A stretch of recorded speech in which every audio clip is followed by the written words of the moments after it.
Hello everyone, কেমন আছো সকলে? আশা করছি সকলেই ভালো আছো। আজকে আমার রেসিপি হচ্ছে ছানার ডালনা। তো এখানে আমি 500 মতো ছানা নিয়ে নিয়েছি।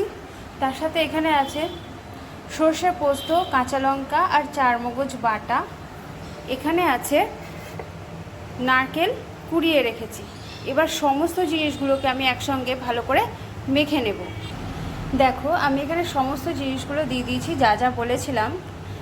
কাজু, পোস্ত, সর্ষে, লঙ্কা, চারমগজ বাটা, লবণ, চিনি আর দিয়ে দিয়েছি নারকেল গুঁড়ো।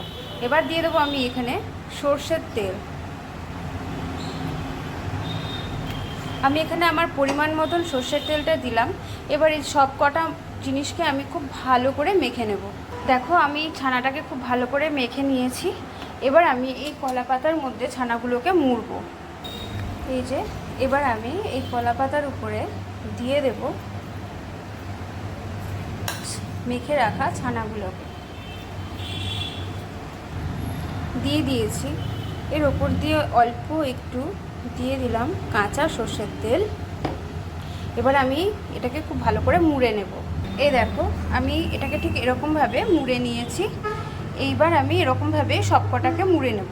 এখানে আমি সমস্ত পাতুরিগুলো কলার পাতায় মুড়ে নিয়েছি।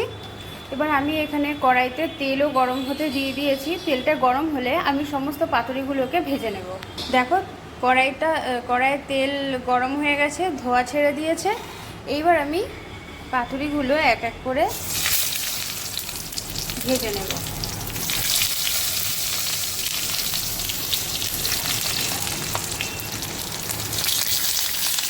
এবার আমি ঢেকে দিয়েছি আমি। এবার হতে দেব 10 মিনিটের জন্য। মিনিট তো হয়েই গেছে। এবার আমি এটাকে ঢাকনা খুলে উল্টে দেব।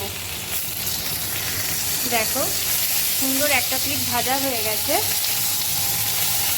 এই পিঠটাও ঠিক এরকমভাবেই আর 5 মিনিট ভেজে নেব। ব্যাস, তাহলেই আমার রেডি ছানার পাতুরি। আবার আমি ঢেকে দিলাম। গ্যাসের ফ্লেমটা আমি সিমে করে রেখেছি। তোমরাও সিমে করেই রাখবে। বেশি বাড়িয়ে দিলে তখন ওই পাতাটা পুড়ে যাবে, কিন্তু ভেতরের ছানাটা সেদ্ধ হবে না। হয়ে গেছে 5 মিনিট। এবার ঢাকনাটাকে সরিয়ে এটাকে উল্টে দেখব। দেখো, ওপাশের মতো এপিকটাও সুন্দর ভাজা হয়ে গেছে।